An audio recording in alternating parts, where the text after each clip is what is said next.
Bueno, tras semanas de movilizaciones, el paro del sector público finalizó luego de que el Congreso aprobara ayer el 3,2% de reajuste salarial propuesto por el gobierno. Y además, los parlamentarios resolvieron investigar a Sebastián Piñera por la inversión de Bancard en la pesquera peruana Exalmar, en medio del diferendo marítimo entre Chile y Perú, como se ha dicho. Bueno, para hablar de estos temas ya saludamos al diputado del Partido Socialista, Juan Luis Castro. ¿Cómo está, diputado? Gracias por recibirnos a esta hora. Encantado, Claudio. Gusto saludarle. Sí, lo primero, obviamente, diputado, es hablar del reajuste de la aprobación que se dio en el día de ayer, donde usted votó a favor. Sin embargo, muchos parlamentarios de distintos partidos, especialmente la Democracia Cristiana, votaron en contra del proyecto del gobierno. Y la pregunta que queda pendiente, ¿por qué se aprueba ahora un proyecto muy similar al que se había presentado anteriormente, pero que dejó en el camino un paro que tiene todas las complicaciones que hemos revisado durante estos días, especialmente en el área de salud?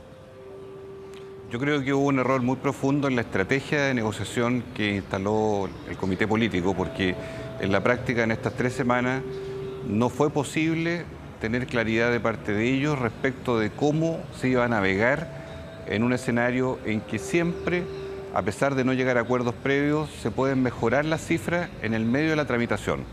Aquí hubo cierta rigidez y cierta ambivalencia en el comité político que hizo tortuoso, hizo zigzagueante la conducción de este proceso, que de por medio se instaló con un paro bastante masivo de todos los trabajadores que legítimamente luchan por una mejora salarial, porque recordemos, ellos no tienen negociación colectiva, cosa que debería existir en el mundo público. Por lo tanto, si usted me pregunta cómo se llegó a esto, se llega, yo diría, en una etapa de agotamiento en cuanto a los efectos que tenía el paro en la ciudadanía, agotamiento en cuanto a que nunca hubo un margen superior al 3,2% de reajuste, entendiendo muchas variables fiscales, pero en la práctica yo le quiero decir, como un botón de muestra, ahora que se investiga una licitación en Marga Marga de un hospital que se tiene que construir, fíjese que esa mayor cantidad de dinero que el Estado le va a dar, 22.000 millones de pesos, a una cierta empresa constructora, equivale a 0,15 puntos del reajuste que se le podría haber dado a los trabajadores. Para decirlo en buen chileno, podría haber pasado de 3,2, como quedó, a 3,35. Si esa empresa que se está investigando y que está colocando un sobreprecio de 22.000 millones de pesos, no hubiera sido la adjudicada, sino otra que costaba 22.000 millones menos para el Estado, por darle solo un botón de muestra. Sí, es diputado, decir, justamente hubo tosudez y hubo intransigencia en el momento de llegar a la recta final para resolver este problema. Sí, a propósito de lo que está señalando de tosudez precisamente, bueno, se ha dicho ya y es altamente probable, lo ha incluso confirmado la Presidenta de la República, que en las próximas horas tengamos un cambio de gabinete. ¿Qué ministros deberían sí o sí, de acuerdo a esta apreciación que usted está haciendo, diputado, salir del gabinete? Bueno, mire, es muy difícil aventurar lo que va a hacer la Presidenta. Lo que todos tenemos claro es que el comité político ha perdido mucha fuerza como estructura, son 4 ministros. Puede haber un cambio total o parcial, yo creo que más bien va a ser parcial, no creo que se vayan todos los ministros del comité político, pero yo creo que independiente, porque ignoro quién se va a ir finalmente, aquí tiene que haber una capacidad de retomar la iniciativa, de decir, mire, esto es el itinerario de los 14 meses que quedan para finalizar el gobierno, esto es el elenco que nos va a acompañar, y este es el programa finalmente que queremos en el Congreso sacar de las grandes reformas que están pendientes. Todo eso que es algo simple. Elenco definitivo de ministros del comité político, hoja de ruta y los proyectos parlamentarios que están pendientes de las reformas más importantes, cuáles son los que se van a sacar. Todo eso es lo que venimos hace muchos meses pidiendo distintos sectores. El episodio con los trabajadores, volviendo al punto, fue doloroso, fue lamentable. Muchos trabajadores que se sienten humillados de no tener el acceso a una remuneración más digna. Pero además hubo un popurrí de ofertas de todo tipo en distintos momentos.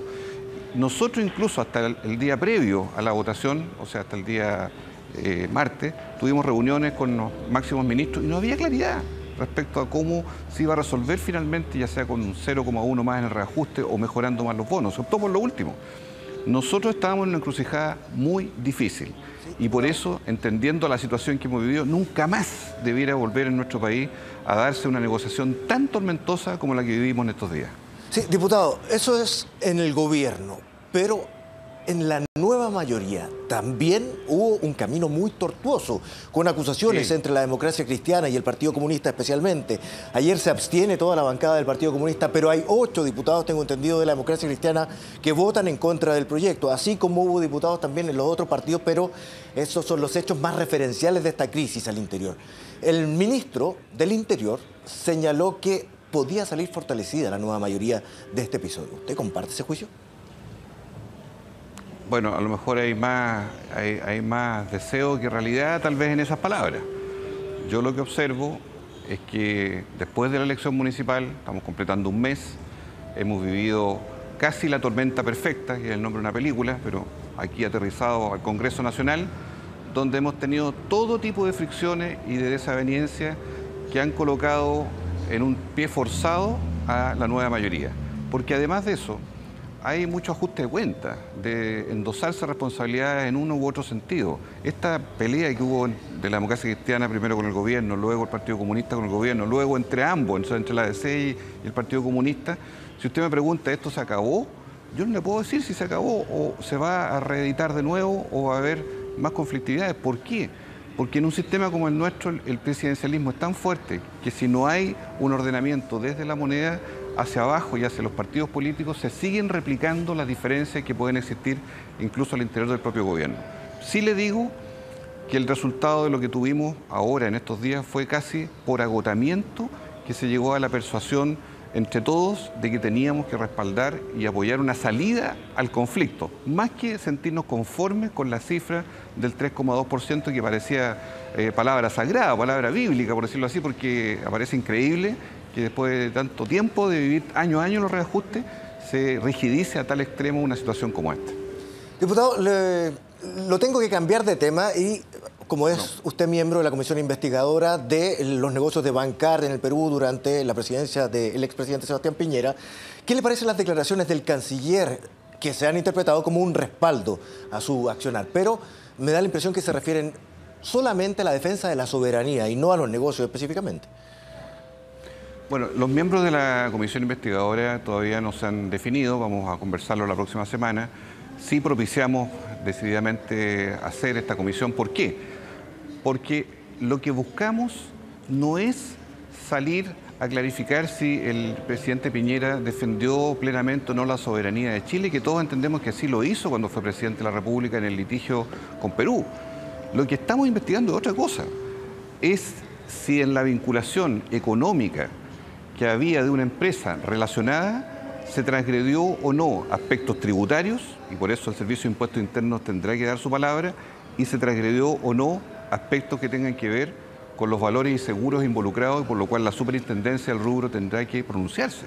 Es decir, nosotros aquí no estamos buscando una persecución a un expresidente de la República, estamos sí constatando que en base a una investigación periodística aparece un conflicto de carácter comercial en medio de una tratativa política adversa que terminó con un recorte de mar para Chile claramente por auto del fallo de La Haya, pero donde no sabemos los alcances que tuvo la intervención o no del entorno financiero del expresidente Piñera. Es tan claro y simple como eso. Así como con Cabal se investigó a plenitud, meses y meses, y llegamos a una conclusión unánime de todos los sectores de que la presidenta Bachelet no tuvo que ver con esto, pero sí había responsabilidades de un entorno directo, incluso familiar, y que había responsabilidades que están en la justicia hoy día en desarrollo. Yo no veo por qué haya gente de oposición que sale poco menos que en crisis de pánico a atravesarse y a defender al presidente Piñera en circunstancias que nosotros no lo estamos acusando a él de nada, salvo decir que queremos investigar qué ocurrió en esos hechos y sobre esos hechos, como siempre ha sido en la Cámara de Diputados, llegar a una verdad de responsabilidades políticas. Lo que hizo el canciller me parece impropio. La verdad es que sorprendió que él aparezca en una acción poco prudente o imprudente, diría yo, cuando ya el vocero de gobierno y el propio gobierno ha sido claro siempre de no involucrarse ni en defender ni en atacar a personas o figuras que están sometidas también, en este caso, a un procedimiento muy concreto. Hay una denuncia en Fiscalía, interpuesta por otros parlamentarios, y hay una investigadora que va a partir en la Cámara de Diputados. Me parece de más e innecesaria la defensa que hace el canciller, no por un asunto de Estado, porque simplemente lo que nosotros vamos a investigar no tiene nada que ver con si el señor Sebastián Piñera defendió o no la soberanía de Chile, porque la defendió. Si nadie está cuestionando eso, no es el mérito.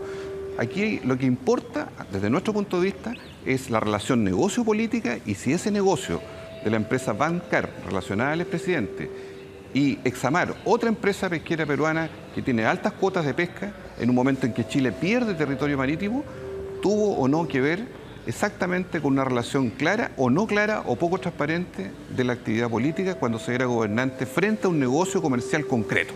Eso es lo que vamos a investigar. Bien, diputado, le quiero agradecer por esta conversación con nosotros. Que esté muy bien. Hasta pronto, muy amable, Claudio. Hasta pronto.